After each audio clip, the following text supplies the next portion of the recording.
Hi friends, welcome to Forward IAS. So December 8லேருந்து group 4 counselling வந்து start ஆகுது. So எல்லாருக்குமே பார்த்தீங்கன்னா மெசேஜ் அண்ட் மெயில் வந்து வந்திருக்கும். ஸோ வரல அப்படின்னா வராதவங்க பயப்படாதீங்க. ஸோ மோஸ்ட்லி 1 or 2 டேஸ்க்குள்ளே வந்துடும். சப்போஸ் வரல அப்படின்னா நீங்கள் டிஎன்பிசிக்கு வந்து மெயில் பண்ணுங்கள். ஸோ குரூப் கவுன்சிலிங் போகிறப்ப சில விஷயங்கள் வந்து நீங்கள் முக்கியமான கவனிக்க வேண்டிய விஷயங்களை பற்றி தான் வந்து நம்ம பேச போகிறோம். ஸோ செக்லிஸ்ட் ஒன்று ரெடி பண்ணிடுங்க. எந்தெந்த டாக்குமெண்ட்ஸ் டிஎன்பிசியில் கேட்டிருக்காங்க அதை வந்து இப்போயே வந்து ப்ராப்பராக எடுத்து வச்சுக்கோங்க. சரிங்களா?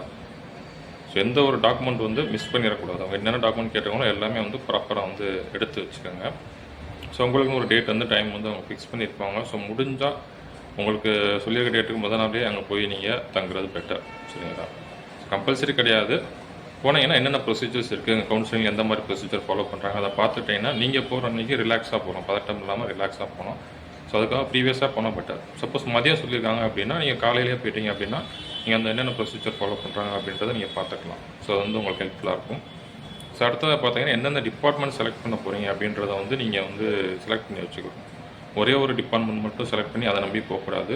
சப்போஸ் நீங்கள் போகிறப்ப உங்களுக்கு அந்த டிபார்ட்மெண்ட் கிடைக்கல அப்படின்னா நீங்கள் பதட்டமாகிறதுக்கு வாய்ப்பு இருக்குது. அதனால் மினிமம் வந்து ஒரு 3 டிபார்ட்மெண்ட்டாவது செலக்ட் பண்ணி வச்சுக்கோங்க.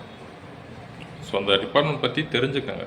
அது வந்து மோஸ்ட்லி யூடியூப் சேனல்ஸ் பார்த்து தெரிஞ்சுக்கிறத விட உங்களுக்கு தெரிஞ்சவங்க அந்த டிபார்ட்மெண்ட்டில் இருந்தால் அந்த மாதிரி அந்த டிபார்ட்மெண்ட் எப்படி, ஜாப் நேச்சர் எப்படி இருக்கும், ப்ரொமோஷன் எப்படி இருக்கும், அது எல்லாமே வந்து ஒர்க் பண்ணுறவங்கள்ட்ட கேட்டு தெரிஞ்சுக்கோங்க. ஸோ அதுதான் வந்து கரெக்டாக இருக்கும். சரிங்களா? யூடியூப் சேனல்ஸ் ஒவ்வொருத்தர் ஒரு விதமாக சொல்கிறதுக்கு வாய்ப்பு இருக்குது ஒர்க் நேச்சர் பற்றி.